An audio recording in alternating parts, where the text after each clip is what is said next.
interrupt. So how do we deal with this?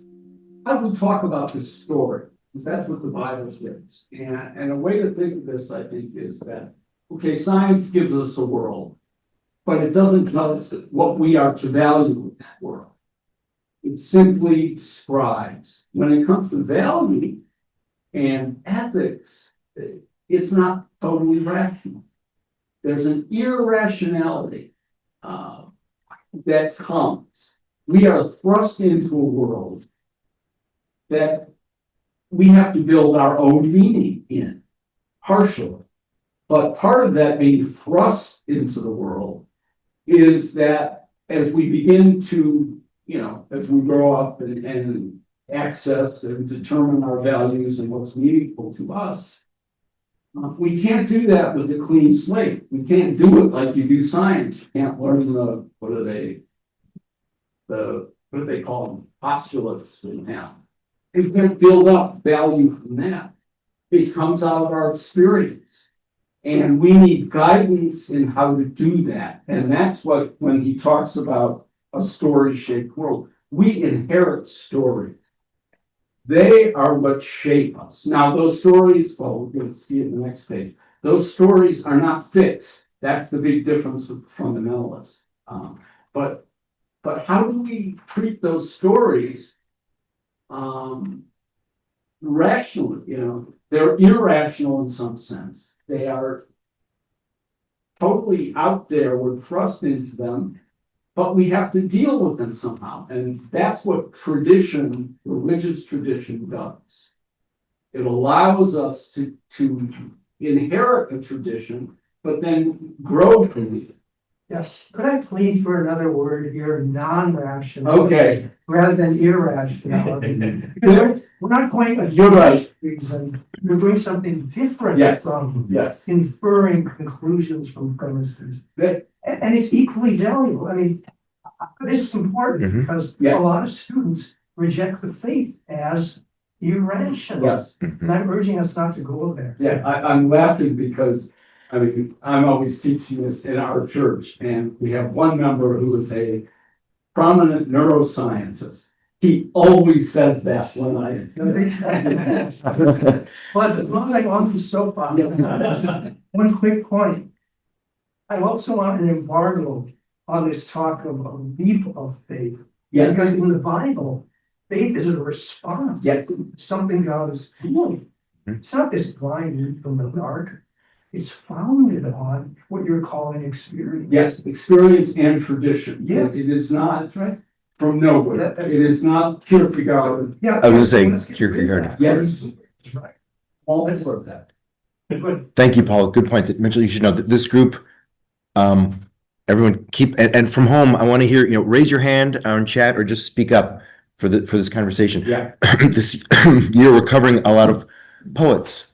And we've talked over the years about what we can learn from fiction, because compared to nonfiction, fiction is truer. Yes. And so that's just something Yeah. that, because stories, Exactly. thanks again, Trying to do they define us. the Bible as whatever fiction does, the Bible does it, I want to say, in a little bit bigger sense. Mhm. And so, yeah, let's go to page 2 of the readings. Because he picks up on this point and also talks about. Yeah, fundamentalists. folks at home, sorry we're not sharing a screen of today's readings, but Read it. yeah.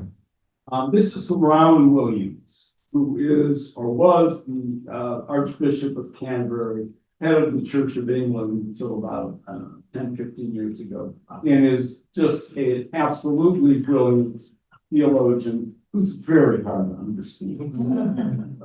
He is really a great thinker. And I want to read a little bit and then I'll try to interpret it. And this gets right to the idea of fiction. And I'm reading at the bottom of page 36 to the top of, it's not 36, it's 86. It's the top of 87. Our speaking is always time related. It is always incomplete and in search of the perspective of another. It is characteristically engaged not only with what other speakers in the same direct environment, but with the more radical sorts of otherness represented by ritual and fictional narrative or drama. It is as a search of tools for the critique and enrichment of its repertoire, and quite often in full flight from such resources when they threaten to become excessively critical and unsettling. Speaking in a way that is conscious of the time-related nature of language. This is very important for Williams. Language is set in its time and place. It is constantly changing. Time-related nature of language requires a measure of humility and of courage, a mixture of reticence and bold affirmation, the staking of a position. In what ways does all this bear upon the affirmations of religious faith? It might be thought that faith has an investment in finished stories and the avoidance of the kind of risk we've been thinking about. And there are undoubtedly varieties of religiousness that work in just such a way. However, this is a monumental misreading of the issue. What we have been exploring in this chapter are the implications of knowing that I am finite, that my thoughts and words are learned over time, that my utterances are open to the perhaps abrasive responses of others, that I do not have the resources as an individual to sustain meaning or honesty in my own practice.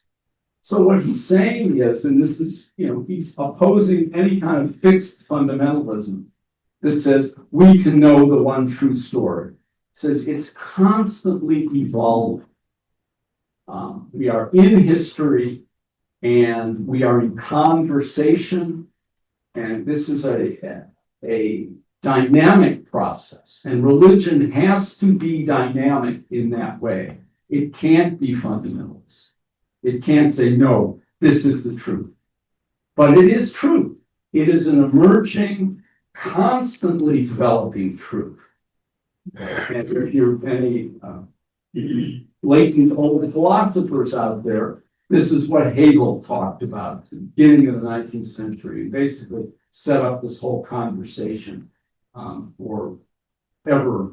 It's a great Hegelian Renaissance about 20 years ago. So that's even harder than Robinson's. But, it's dynamic. And the point is we have to see our biblical story as such a dynamic process. And that's what I'm hoping to do. So this was merely an introduction.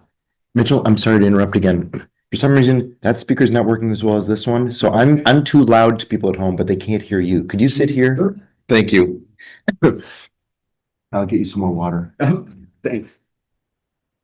Okay, can you hear me better now?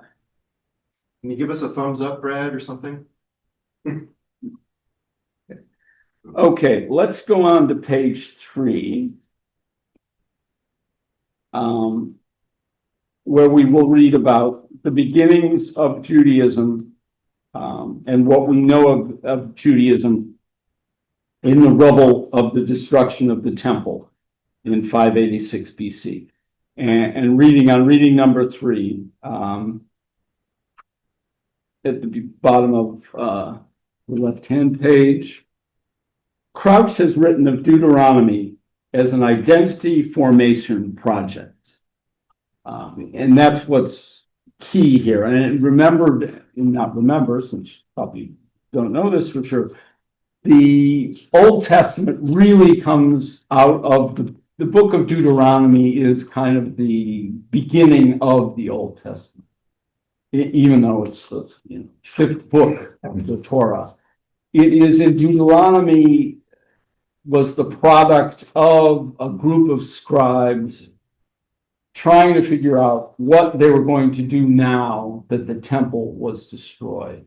And so they started to collect the stories, they started to weave it into a narrative, and here we'll read why they did this. Continuing at the top of page 39. Crouch objects that the Israel with which Deuteronomy is concerned is not a collection of ardent Israelites battling for political autonomy, but a community which is in contention with itself over itself. The focus, in other words, is not the protection of an Israelite state against one or more foreign states, but the preservation of an Israelite cultural identity threatened by exposure to and the temptation to adopt practices considered non-Israelite.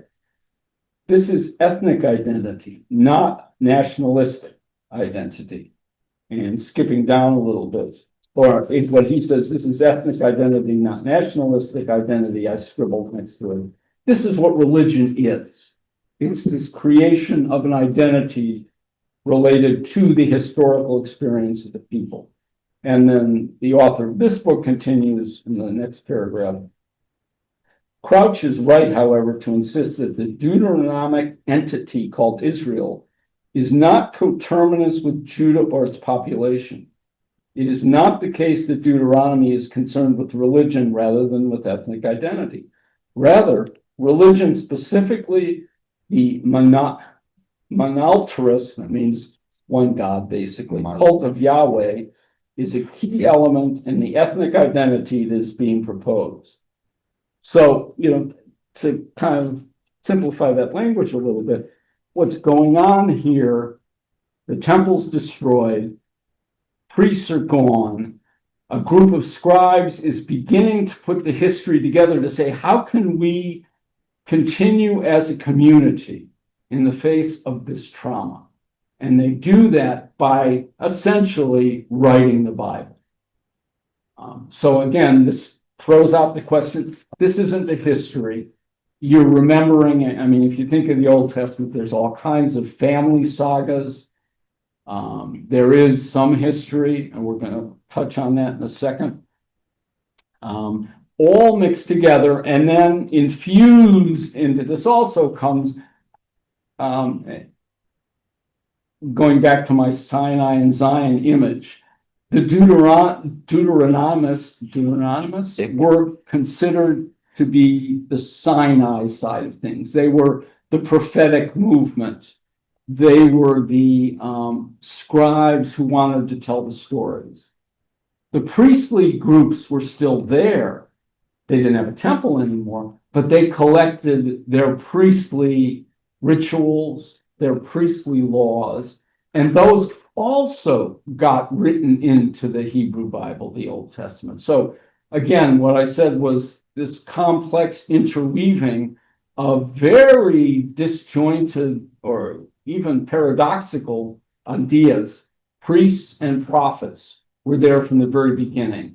And the beginning really is here, in about 500 BC when this is being put together. So, questions? Is that clear? Okay. Now I want to. Very clear, eye-opening, really thinking about the nation of Israel is a phrase that's maybe mistranslated, where we're talking about not national identities, but ethnic identities, because different groups throughout history have, through their own storytelling, where they were, what they shared, had a shared story of the divine. Right. And if you read them and translate them, they're all kind of the same story, or they have a lot in common. Yeah. And part of the problem becomes, how do you draw the line? And we're going to see that played out. I think we'll get to that today.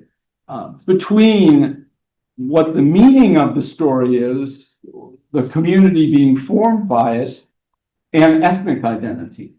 It becomes a very contentious thing. I want to touch on a story.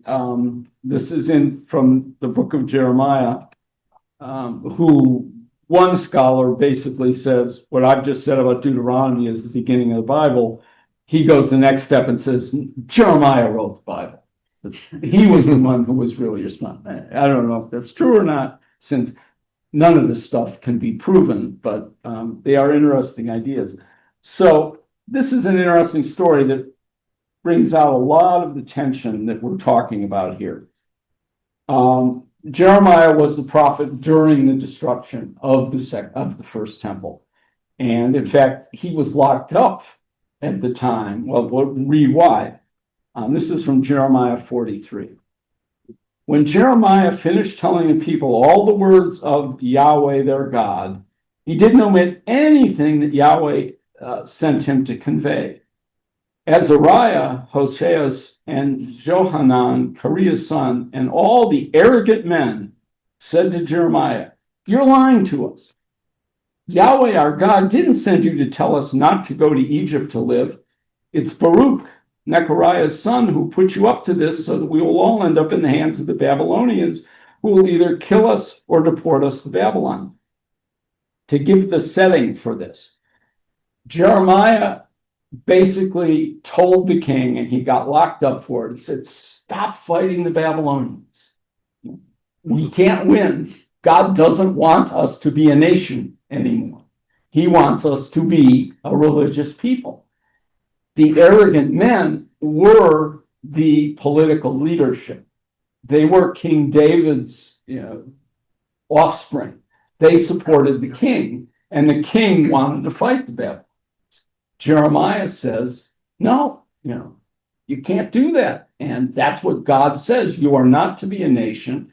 You are to be a people, a religion. I put in the word a religious people. And this is the great battle that will be fought in Judaism back then, and you could say it's being fought again today. It's an amazing story to find this in Jeremiah, and so it goes a step further. The bad guys, so to speak, the arrogant men, killed the Babylonian governor, who was a Jewish Babylonian governor called Gedaliah, and they then kidnap Jeremiah and take him to Egypt. And, think about that. This is the ending of the Old Testament, of the Torah in a way, or of the Old Testament. Israel, which began in the Exodus from Egypt, goes back to Egypt. And that's Jeremiah saying, no, that's the destruction of the Jewish people. We can't go back to Egypt. Jeremiah believed Israel was going to exist no longer as a nation, but as a religion. And that's what we're reading here in Jeremiah. Yes? It's curious that during the time of Samuel, God acquiesces to the request for a king. Yes. He's grudging about it. Exactly. But he seems to go along. And when David takes the position, God is pleased with a lot of the stuff that David does as king. His hands are too bloody to the temple and stuff, but God is not completely negative toward Israel as a nation. He's Well, again, you're right, but this gets back to, this question I want to keep us arguing about is, and again, just to make this even more complicated, these are very different traditions.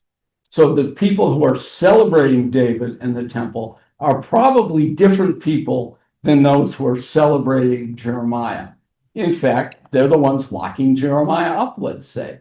And, so this tension is going to be there. And I guess, again, the traditional Jewish position would be what you've just articulated, which is, God wants both. And I want to say, as a good Protestant, no, he doesn't. He doesn't want this kingly ethnic stuff. He wants, especially a Mennonite Protestant. Exactly. But that can't be proven. That is a particular position that I would argue for.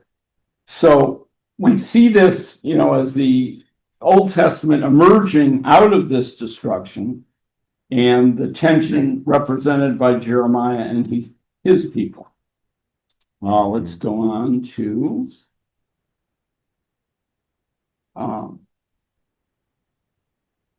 and there's an interesting which I just learned over Hakafah by some one of the Jewish historian from Northwestern came and taught last year that there are, in rabbinic Judaism, there are 2 or 3 fast days. Yom Kippur is one of them, which you just had. But there's something that absolutely nobody in the room knew when he talked about it.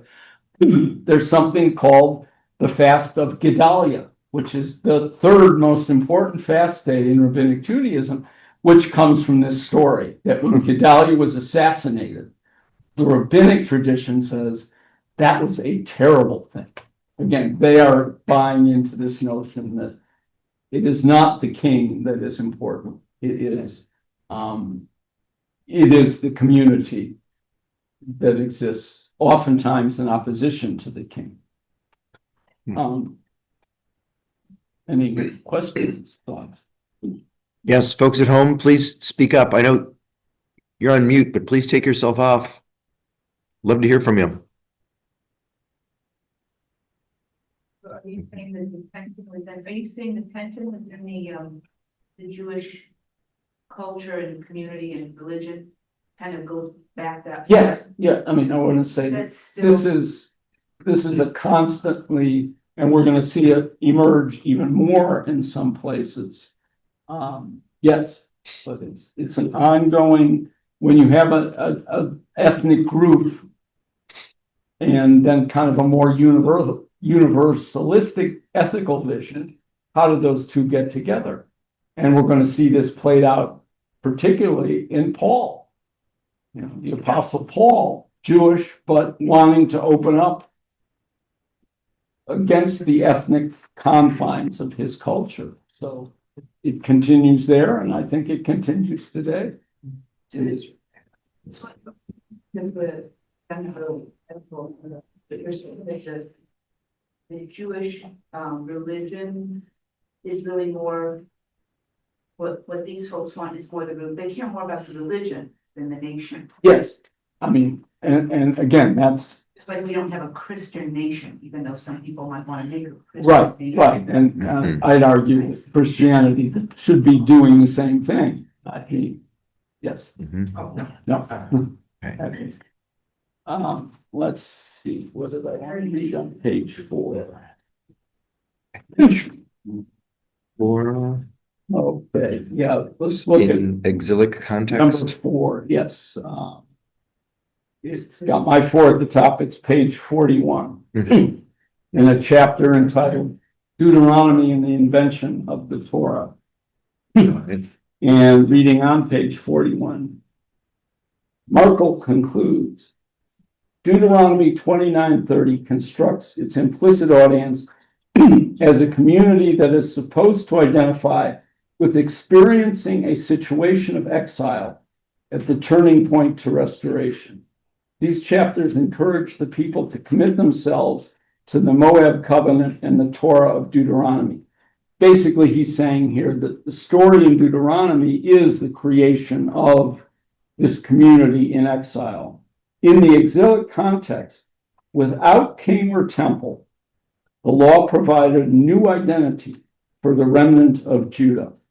Israel was still a people bound by blood ties and closely identified with the land. Most fundamentally, however, Israel was the people bound exclusively to the God Yahweh by covenant. So this is what comes out of Deuteronomy. And again, it is all these ambiguous things are going on. Are they an ethnic people? But the most important part was God and the covenant. And again, Protestant Christianity will make great use of the notion of a covenanted community. But within Judaism at this time, there was still tremendous tension. Are we a nation? Do we need a king? Are we just a community? And so, yes, speaking of this exilic period here and the intra-ethnic debates, he refers to the remnant of Judah. Is this the people? What does that mean? The remnant? Who was left over? Who? Right, exactly. Who, Still wandering? Well, we're gonna see this gets, they weren't wandering, they would have been basically in the exile, what we call the exile. The upper classes were deported to Babylon. the regular everyday Jew stayed behind. And well, now we're gonna go to see what happened when that happened. But could I just add one note there? Yeah. It seems to me that to make sense of this, we have to bring in that, am I not loud enough? Can you hear him? No, I Can you? can hear you. I just got the couple of things. This is a matter of survival. In other words, if you don't have a king and a nation and a military, you're done for. If you're just a people, the warring groups around you are going to destroy you. So I want to put in a good word for those people who say, maybe we need a king here, guys, or we're done for. Mhm. And that's what David rises to, the occasion of, I'm going to keep these people alive. The Even king. if they're largely an ethnic group, they need military protection through a king. So I want to sympathize a little Oh, with the yeah, non-Protestant view and say their lives were at stake. yeah. No, there's a lot of nuance here. Yes. Well, just because I was just saying to Cam that when I listen to you, it's kind of like separation of church and state. But yet we were founded as a country because people were, religious exiles basically from England, or they weren't just religious, but a lot of it was Right. religious. Mhm. So it is very nuanced. Yes, Like I mean, it's and founded on religion, but then we want it to be separate from the nation. So yeah, and in fact, if we want to bring it up to the current state, what's going on in Israel, Palestine, many Jews resisted Zionism early on because of reasons I'm giving here, that we're not meant to be a nation. But given the experience of World War II, which makes your point, Jews had no choice but to be a nation. And we're seeing that play out now in all its, craziness. So let's look at page 5 here. What time? How We got doing about time? 5 more minutes. Okay. Uh, What page? Page 5 of my handout where I have 5 Yeah, which is 58, right? page 58, 59. And this, when we're moving up a few years now, and the exiles in Babylon are coming back. And great tension emerges because, and this is the books of Ezra and Nehemiah, the very end of the Old Testament kind of play this out. And again, remember what I said, the upper classes were in Babylon, the lower classes stayed behind. And then we read, coming from the Babylonian diaspora, Ezra was obsessed with maintaining clear boundaries between Judeans, the holy seed, and others. Daniel Smith Christopher argues that Ezra's use of exclusive language and his strong action against intermarriage all add up to a self-conscious community that is occupied with self-preservation, both as a pure community in a religious sense and also as the preservation in a material sense. More specifically, Catherine Southwood attributes Ezra's concern to the experience of return migration. She notes the frequency of reference to the children of the exile, or Golah.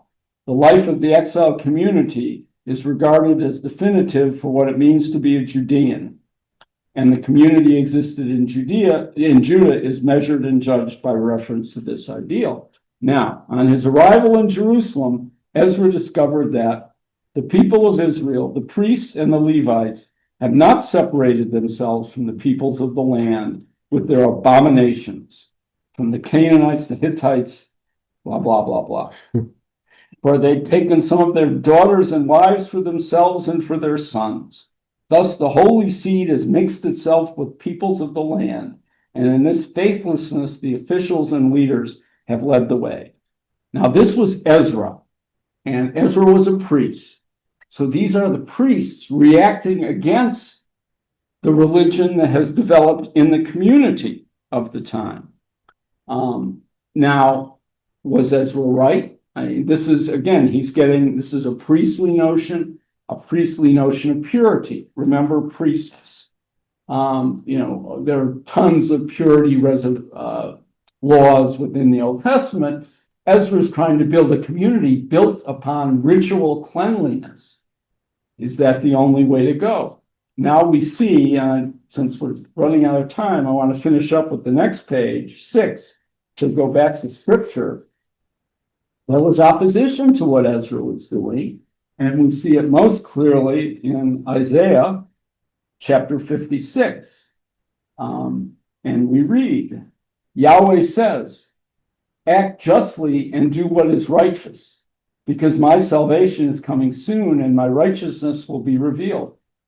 Happy is the one who does this, the person who holds it fast, who keeps the Sabbath, not making it impure, and avoids doing any evil. So we're talking about righteousness here, a more ethical orientation. And then he turns squarely against what we just read Ezra saying. Don't let the immigrant who has joined with the Lord say, or Yahweh, that Yahweh will exclude me from his people. And don't let the eunuch say, I am just a dry tree. Yahweh says to the eunuchs who keep my Sabbath, choose what I desire and remain loyal to my covenant. In my temples and courts, I will give them a monument and a name better than sons and daughters. I will give them an enduring name that won't be removed. The immigrants who have joined me, serving me and loving my name, becoming my servants, everyone who keeps the Sabbath without making it impure, and those who hold fast to my covenant, I will bring them to my holy mountain and bring them joy in my house of prayer. So the setup here is that Ezra came back. He didn't like all the intermixing with the people who were there, and he wants to break up marriages. He wants pure ethnic stock. Here is Isaiah the prophet saying, no, it's all about ethics. It's about keeping the Sabbath. It's about keeping the covenant. You are welcome, even if you are unpure by priestly. That's why the eunuch is in here. Eunuchs were impure, couldn't be priests. So you have the prophetic and the priestly being explicitly fought over here in the Old Testament, in Isaiah 56. So we see that great tension, and that's what's going to take us into the next round, so to speak, next week, as we see how this will play out. In the next round, you said Where we're did going my to glasses go? your glasses. That's a good question. I could barely find mine. The last chair you were sitting on, your phone? Well, they're on the floor, right behind you on the right side. Ah, good eye. Well, So I think we started off, Mitchell, next week, we're gonna handle maybe, you said the apocalyptic We're going to- traditions Right. of the last 2 centuries BCE, Right. roughly. Yeah. All right. And I can't thank you enough already. This has been fantastic. Nice reminder. We can get into debates about right and wrong, but maybe this group understands there's no such thing. Let's just look at, as many angles of history as we can, Yeah. and keep learning from each other. So thank you. And one more thing just to throw out. Thank you. Underlying this, and we'll get to this in the third week, so be thinking about it as we see these tensions and the meaning of these narratives emerge. And again, I'm saying this is what the Bible does. This is revelation in some sense. What is the meaning of revelation today? Just keep that in the back of your head. And in 2 weeks, I'll hope you will help me figure out just what that means. So we have a homework assignment.